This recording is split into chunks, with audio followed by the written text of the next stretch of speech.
Hey guys, 7th here. You know, you reach a point in your life where you're tired of owning people. You're tired of arguing.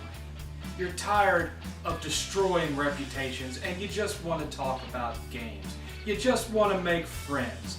You just want to be a nicer, friendlier neighborhood 7. I keep trying to get out, and I keep trying to get out, and I keep trying to forget the crumb side, but you keep pulling me back in. So what am I talking about? Let me tell you what I'm talking about. My good friend Billy of the Game Chasers took it upon himself to make a top 10 Sega Genesis list. Now he admits right up front that as a child, he was a Nintendo fanboy.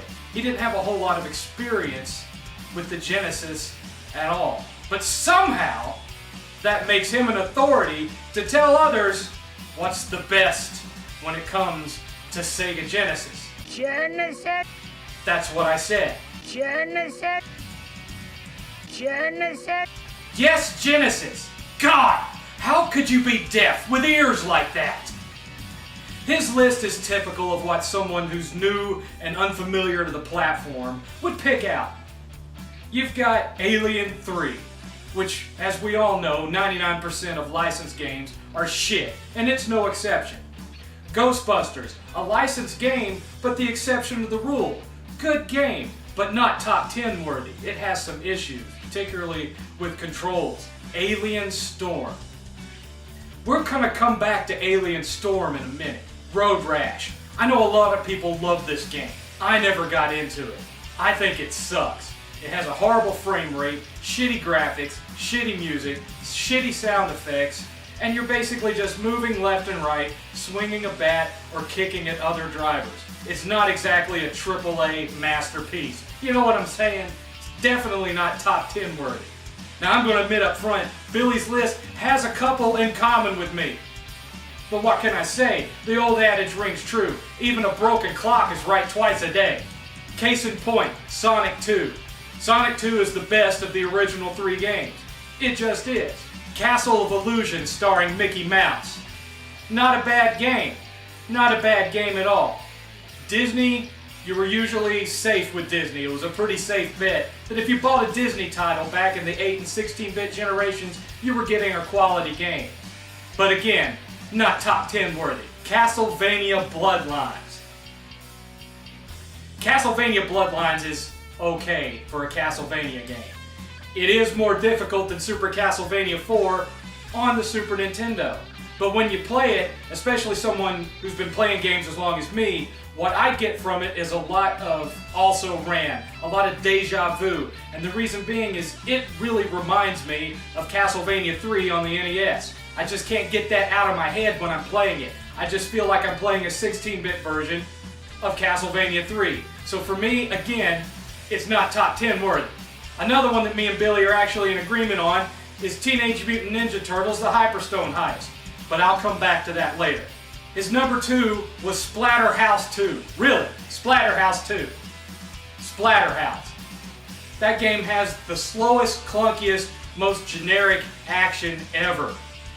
Yes, it's bloody. Yes, it's gory. But if you've been playing Genesis all that time, you'd know that bloody and gory goes with the territory. Blood and gore is a common thing in a lot of Genesis games. Why? Because it was targeted towards an older audience. That's why. When you were in middle school still playing NES and Super Nintendo, we were in high school playing the Genesis. Splatterhouse 2 did not impress us. And his number 1 was Streets of Rage 2. Again, one more that I agree with. Not necessarily in that order, but I agree it's one of the best games on the Genesis. And definitely one of the best beat-em-ups of the 16-bit generation. Even though, between you and me, I like the music from the first game better. Everything else was improved. Don't even talk about Streets of Rage 3. I was going to let that top 10 slide. I was just going to chalk it up to, well, he's ignorant and doesn't know any better. And then what does he do?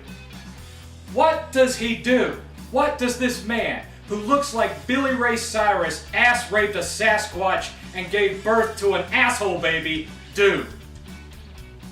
he follows it up with another video that was clearly meant to troll people about 5 games on the Genesis he hates that everyone loves.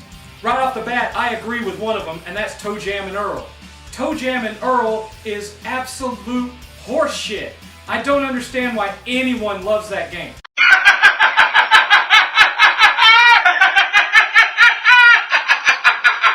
You're playing a fugly little alien walking around in the grass looking for spaceship parts to get off that planet. Call me crazy, but that really reminds me of this other game that everyone absolutely abhors. Oh look, E.T. for the 2600, a game where you play a fugly little alien walking around in the grass looking for parts. It's the same fucking game. How can you hate E.T. but love Toe Jam and Earl? They're the same goddamn game. Next on this list of games he hated was Golden Axe. Golden Axe. Really?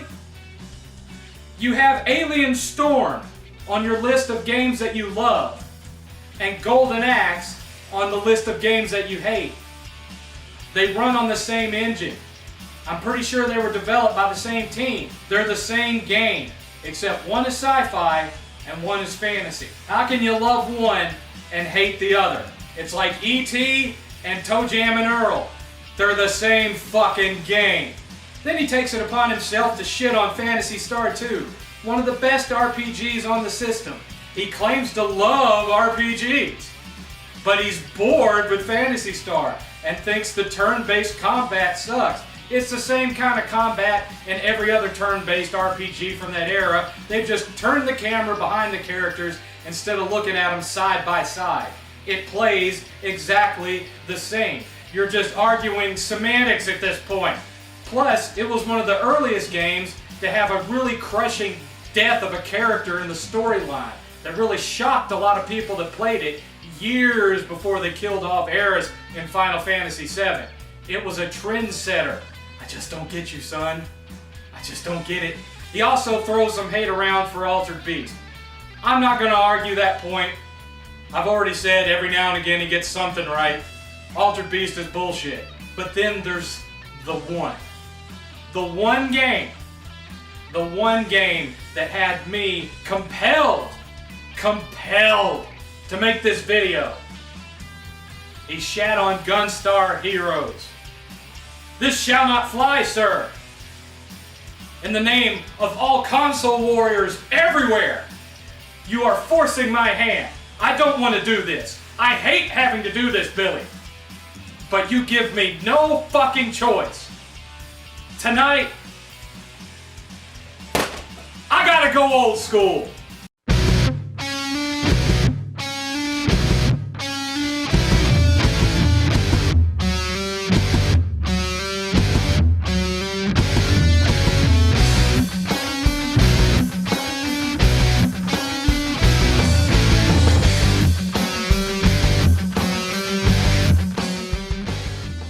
So how am I going to prove to Billy that he's the most wrong that has ever wronged before? By countering his top 10 list. But I'm not doing a top 10 list, oh no. I'm doing a top 17 list. And you know why? Because I'm the 7th fucking level, and that automatically makes me 7 games better than everyone else. That's why. Don't like it? Write a comment. I don't give a shit. Number 17 is Arrow Flash. Now I know what you might be saying here. 7. The Genesis is replete with shoot-'em-ups. Why, of all shoot-'em-ups, would you put Arrow Flash on your list? Well, there's a couple of reasons. One is pure nostalgia.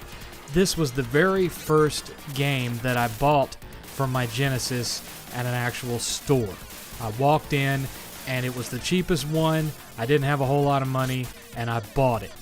I bring it home, and I'm surprised to find that it's an actually competent shooter and a really good one for anyone that's wanting to get into the genre. It's a good shooter for beginners, I guess would be a way to say it. But it has amazing graphics. It's got fantastic music. It's one of the best scores on Genesis. In fact, it's one of my favorite scores on Genesis. And it has a unique mechanic where you can transform between robot mode and fighter mode which changes the way your weapons work and changes the way your primary special attack works. I have a really soft spot in my heart for this game. I evangelize it to people that are getting into the Genesis and are looking for some fun shooters that aren't too high on the difficulty scale. And I had the game for years and years and years, right up until January actually, when I sold it to Billy. You son of a... Genesis. Number 16, Batman the movie. I know. I can practically see the look on your face on the other side of the screen, but try to hear me out on this one, okay? I know it's a licensed game, but let's be honest here. My licensed game is better than Billy's licensed game, by far. Sure, it's not as good as NES Batman. Few games are as good as NES Batman, but it's still Batman, and it's still Sunsoft, and Sunsoft during the 80s and early 90s equaled quality. By default, it is a lot slower moving than the NES title, but you still get to use your batarangs, you still get to use your grappling hook, and you're still walking through the dark, dimly lit streets of Gotham City, beating up on the bad guys. And there's just something intangible about the music of this title. I can't really put it to words. The music in it is just gripping. I really enjoy it, and it really sets the mood. It's one of my favorite soundtracks on the Genesis. In case you haven't noticed, music for me is a pretty big factor when it comes to picking out favorite games. It's not the top thing, because of course gameplay is king, but it goes a long way. And this one, soundtrack-wise, is definitely a keeper. Another reason this one is on my list is because this is also one that I have a lot of nostalgia for. When I got my Genesis, I was just 15 years old. I wasn't old enough to get a job, so I made all my money cutting grass. I cut grass all summer long to afford my Genesis, but I didn't have any money to buy games with it, so for a while all I had was Altered Beast and a coupon that came with the Genesis that offered you to select 2 free games. Well, the 2 free games that I selected was Sonic the Hedgehog and Batman. So, Batman, Sonic the Hedgehog, and Altered Beast, as much as I hate it, were my first 3 Genesis games ever. So that's why this one is on my list. Don't like it, fuck you.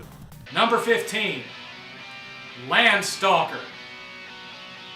Landstalker was developed by Climax, and it went under the radar of a lot of Genesis fans because of how late it released in the Genesis console's life cycle.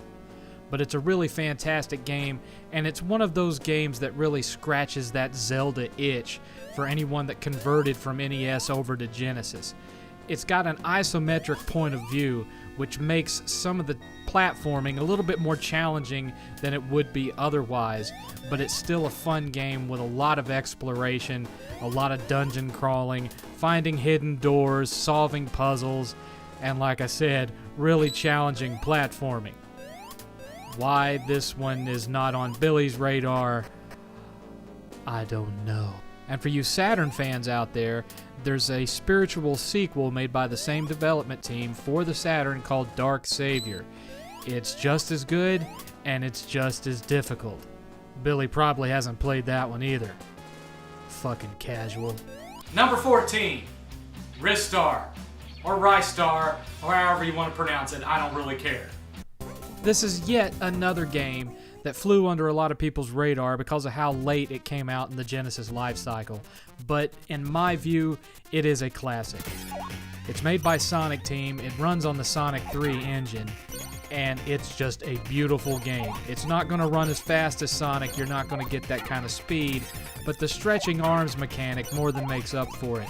It has a unique perspective on the classical idea of a side-scrolling platformer. It's a lot of fun, the character looks cute, and the music is really upbeat and peppy. If you had a Genesis, you really didn't have any excuse for not owning this game. It was fantastic, it's still fantastic, and I still sit down to play this one every few months. I like it a lot. As for why it's not on Billy's list, shit, your guess is as good as mine.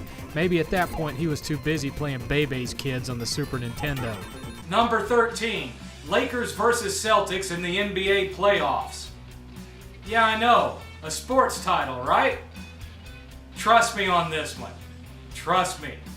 You've heard me talk about how Super Dodgeball was the perfect game for trolling your friends. Well, for the Genesis, there was Lakers versus Celtics in the NBA playoffs.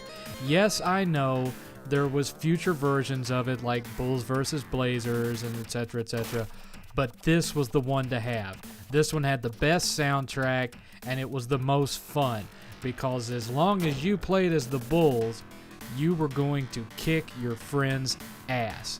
And you were really going to piss them off too. Jordan has all of his signature moves, all of his signature dunks, and it was easy as hell to steal off of your opponent. In a second here, you're going to see Jordan steal 3 times and score 3 times. It's just that easy. And good God, did it piss my friends off. Back then, the Bulls was the only sports that I watched, and my friend Brandon turned me on to the Genesis. At that time, all I had was an NES, and he brought his Genesis over, and he had with him Lakers versus Celtics, and we played against each other quite a bit, and I just got hooked on the game. There's just no better way to really piss off your friends than this game right here, folks. This is the one to get. Where was Billy when this game was out? Probably playing wrestling, and wrestling is fake. Game also sucks on the Super Nintendo, by the way. The music is all turned to shit. Number 12, World of Illusion, starring Mickey Mouse and Donald Duck. Whatever you do, don't let that ginormous chode fool you, folks. When it comes to exclusive Mickey Mouse games on the Genesis, this is the one to get. Now, I know people say that Mickey Mania was the best game of as far as Mickey Mouse goes for that generation, but when it came to ones you could only get on the Genesis, this was the one you wanted. It improved upon Castle of Illusion in every conceivable way.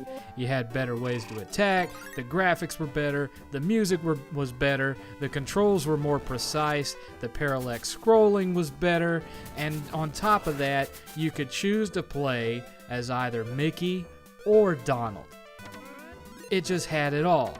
It's one of the best as far as like platformers go on the Genesis, and why Billy would pick its inferior predecessor is simply beyond me. Number 11, Shining in the Darkness.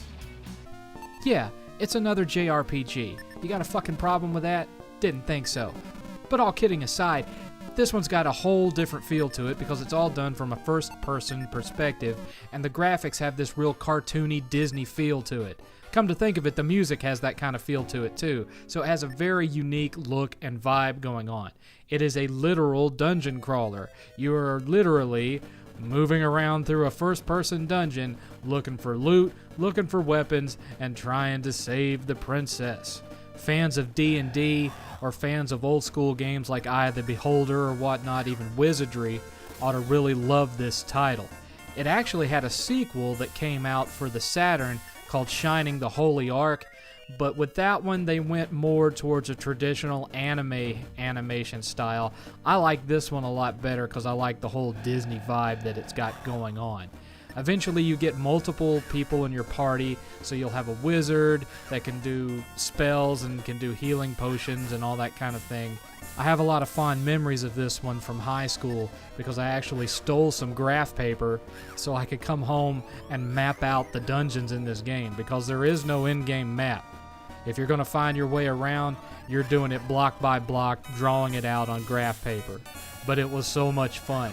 I kept those maps for years after I stopped playing this game. I don't know why, I just did. Maybe because of all the work that I put into it. But certainly, it's the kind of RPG that's way too sophisticated for Billy to appreciate, so I can understand why it's not on his list. Number 10, Contra Hardcore. This is the real deal, folks. This game is straight beast. If you're like Billy and what you're used to is Contra, and Super C and Contra 3, you're gonna be in for a rude awakening. Contra Hardcore, to coin a big cliche from this day and age, is the Dark Souls of Contra game. Apparently, Konami felt that the Japanese version of this game was too easy for American audiences. So what did they do? They cranked that difficulty up to 11. That's what they damn well did. This game is nothing short of brutal, folks. Just like previous Contra games, one hit and you're dead. But there are no up, up, down, down, left, right, BA start for this game.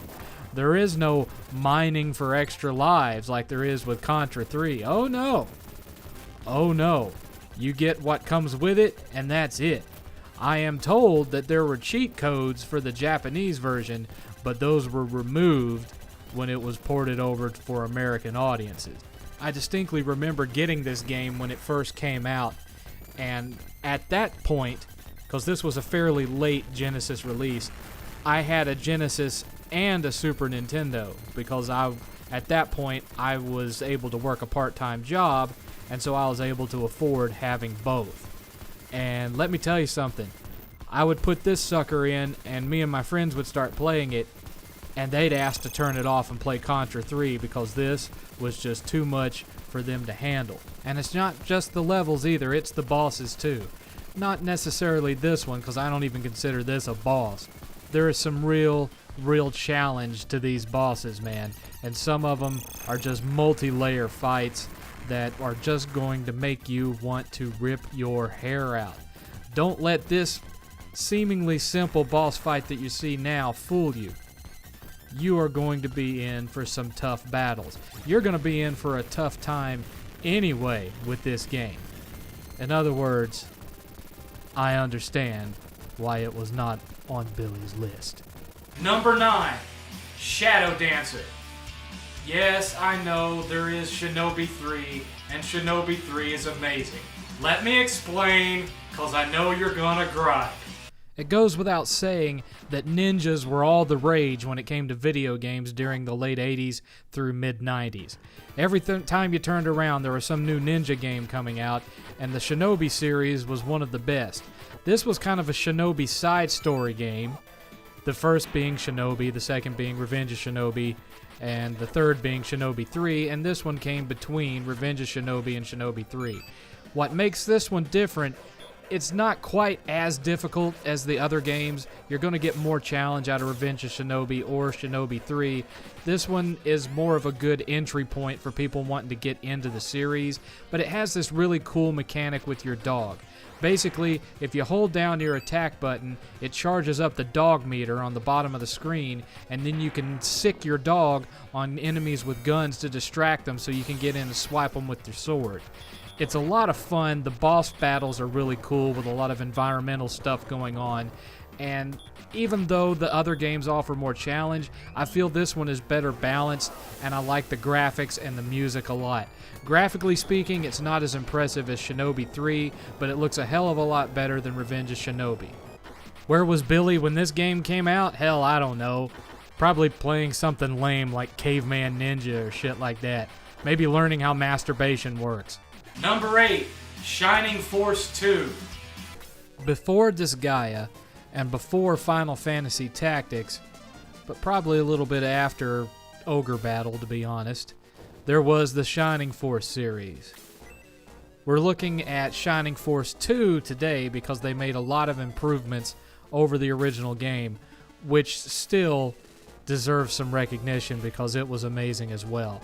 This is a tactical RPG, so I can understand why Billy overlooked this one because anything more complex than checkers is probably off his radar.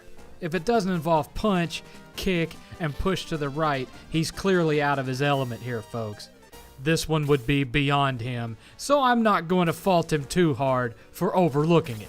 Number 7, Teenage Mutant Ninja Turtles, the Hyperstone Heist. Now, in Billy's video, he implies that this game is basically a hack of Turtles in Time. let me give you a little history about how this really came about. Now, the reason that the Sega Master System primarily failed in the United States was because Nintendo had that third-party exclusivity contract with all of these third-party developers and publishers, which basically said if you publish our game in the US on Nintendo, you cannot publish it on any other console in the US.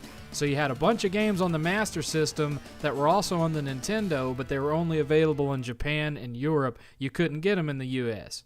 Well, Nintendo tried to carry that over to the 16-bit generation, and for a while it worked for them, but eventually companies like Capcom and Konami started to get wise to this shit, and they found out a way to get around it.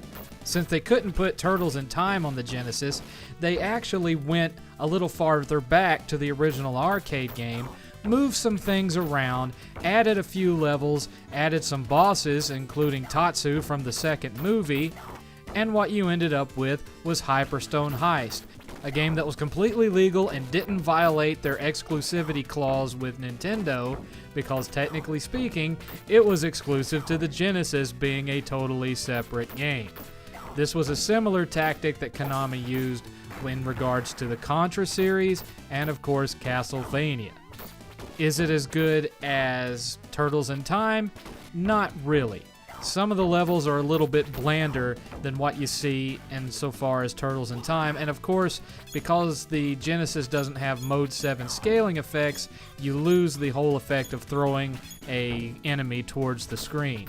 But overall, it was as good as it was going to get as far as Genesis goes, and all things considered, I would say that it is at least as good as the original arcade game. Number 6, another game in common with Billy's list, Sonic the Hedgehog 2. I'm not going to get heavy into analysis here. All of you have played this game and played it to death. Why is it my top instead of the first one or the third one? Because it improved on everything that the first one was trying to do, although some of the tunes in the original I do like better. And I just don't care for Sonic 3 as much. Why? Because when I'm playing Sonic, I like to go fast, and there's just entirely too much shit in Sonic the Hedgehog 3 that slows you down. The seesaws and the little puzzles and all that shit. I play Sonic to go fast. That's what I want to do. That's how I play. That's how I enjoy the game. And for me, Sonic the Hedgehog 3 just doesn't feel like traditional Sonic. I don't like it as much, and that's why it's not on my list. If you have a problem with that, I don't really give a rat's ass. Or a hedgehog's ass, for that matter. Number 5, another game in common with Billy's list, Streets of Rage 2. Once again, this is one that doesn't need a whole lot of analysis, folks. Streets of Rage, known as Bare Knuckle in Japan, was Sega's direct response to the Final Fight series on the Super Nintendo. That's what they were competing with. That was the goal that they were reaching towards, and in my opinion, they surpassed it. I think the Streets of Rage series is a lot better than Final Fight overall, even though they really did give them a run for their money later on. I frankly prefer Final Fight 3 over Streets of Rage 3, but they got it perfect with Streets of Rage 2. I mean, I do like some of the music in the first one better, and I do like how in the first one you could call the cops to go blow up the bad guys once or twice per level. I like that. I kind of miss that. But in every other way, they greatly improved upon the original. The character models are a lot bigger, the animation's better, the levels are set up a lot better, there's more variety in the way the levels work, the boss fights are more fun. Just overall, it's a better game. I really enjoy it, and this is one where, yes, I had to agree with Billy. However, I don't think that it is in any way the best game on the Sega Genesis. Number 4, another manna from heaven for Zelda fans, and I cannot believe for the life of me that this was not on his list, Crusader of Centy. Known in Japan as Ragna Sentai or Ragna Sentai, depending on how you want to pronounce it, this game was published by Atlas, and it's obvious that Sega chose this one to bring across to the United States as a direct response to Link to the Past. They wanted something on the system to compete directly with Zelda. Does it accomplish that feat? No. But is it a good substitute for someone who only has a Genesis? Yes. Technically speaking, the graphics actually remind me a lot, as far as the color palette and everything, of Willow on the NES. But it's straightforward Zelda-type gameplay, with some exceptions that make the gameplay unique. One, you can eventually learn to run, and two, further on in the game, you learn to talk to animals, and when you recruit these animals, each one gives you a unique ability that you can use in your adventure. I have no idea why Billy ignored this, considering how much he loves Zelda. You think that he would gravitate directly towards this game. I simply do not get it, kind sir. How could you overlook this when you love Zelda as much as you do? It doesn't make any goddamn sense. Number 3, Thunder Force 3. Yes, I know there are people out there who feel that Lightning Force is a better game and have a better soundtrack. Those people are wrong. Quick pro tip on this one, not the hardest shooter out there by any means, but there are no unlimited lives or 30-man live codes or anything like that. However, there is a code that once you input it, it gives you all the weapons in the game and maxes them out. So it gives you a little bit of a heads up. You're still going to be susceptible to getting those wonderful one-hit kills, but it does give you a little bit of an advantage, especially when you're just trying to record some kick-ass footage for a YouTube video. You know what I'm saying.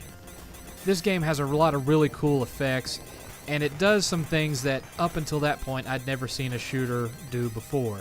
So for example, bits of the foreground will actually rise up and try to crush you. You'll eventually come to dead ends in some levels, so you end up having to go backwards, which of course comes into play when you have to switch to the weapons that can fire backwards, that kind of thing. And a lot of people, they will tell you that, well, Lightning Force is vastly superior, much better game.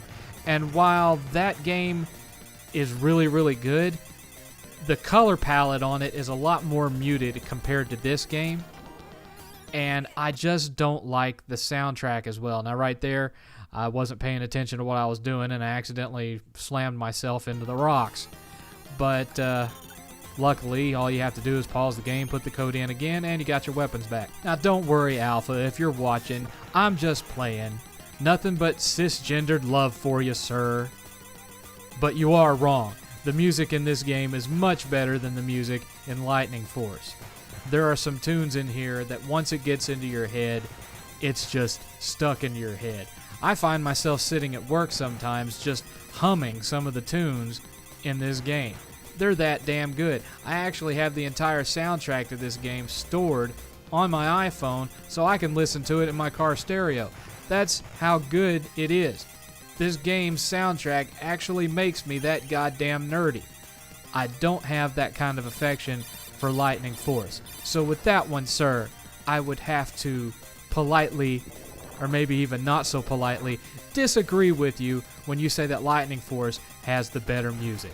I'm just not hearing it. I'm sorry, kind sir.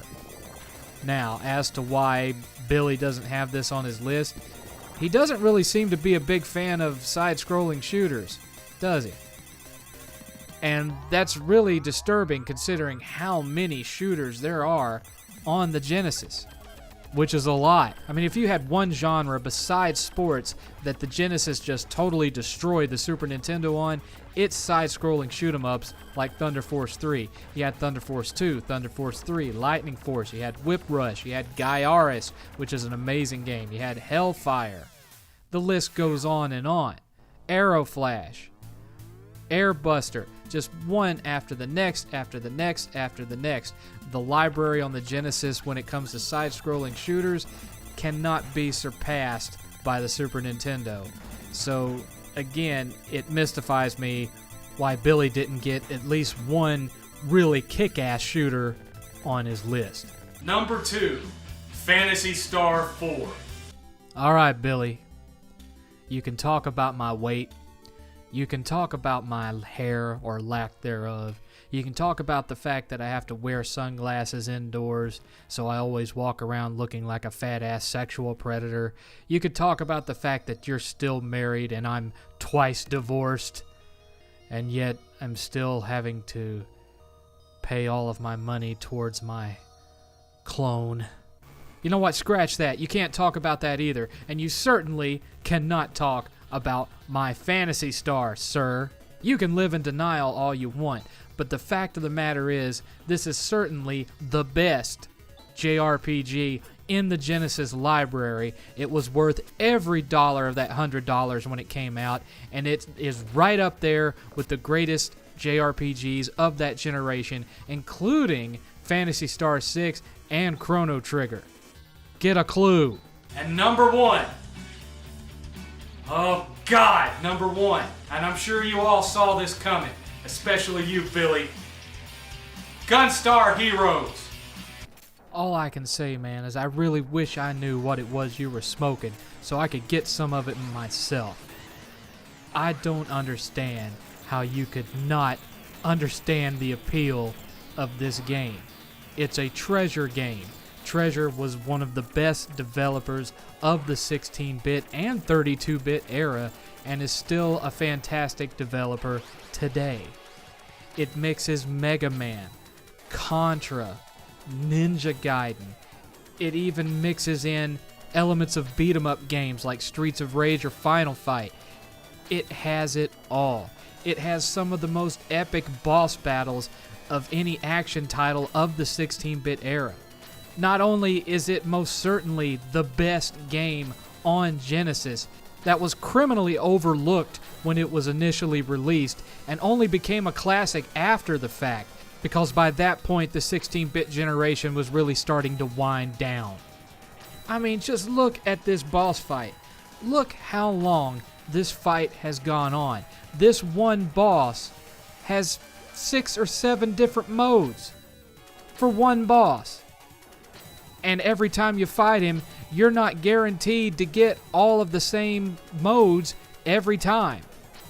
That's how much thought was put into this game. It also has a really quirky sense of humor. And, you know, why am I saying that this is better than, say, for example, Contra 3? I'll tell you why. Contra 3 does everything that the Super Nintendo was designed to do. It meets the expectations of a Contra game on the Super Nintendo. But Gunstar Heroes does shit that Genesis was never designed to do. People were blown away by the effects and the graphics in this game because they'd never seen anything on the Sega Genesis come even close, and no game after Gunstar Heroes on the Sega Genesis surpassed it. As far as graphics goes, Gunstar Heroes on Genesis was the best that Genesis got, and it wasn't even supposed to be possible. That's why I consider it better than Contra 3. Contra 3 played it safe. It didn't do anything that you wouldn't expect a Super Nintendo game to be able to do, or a Contra game to be able to do. But Gunstar Heroes not only excelled for a Genesis title, it excelled for the genre itself, blending and mixing so many things, the controls being so tight, the co-op play being just absolutely outstanding, which unfortunately I'm not showing here because I didn't have anybody to play it with. 8th was occupied at the time that this footage was captured. But there's so many things that I don't even have time to get into about how great this game is. The developers clearly just decided to throw the whole kitchen sink in there and let their imaginations run wild. There's so many different genres that are represented in this game. You have shoot 'em up, as you can see here. There's even a board game level where the entire level is based around navigating across a Monopoly-style board, throwing the dice and everything. Are you ever going to see that in a Contra? Are you ever going to see that in a Ninja Crusaders? No.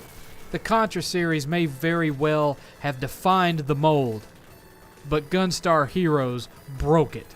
shattered it to pieces, to the point where even now, over 20 years later, the game is still loved, adored, and revered, and is so good at what it does that to this day, several generations later, it still has not been surpassed in its genre. That's how goddamn good it is. And it breaks my heart, Billy, that you have not found the love for this game that so many others have.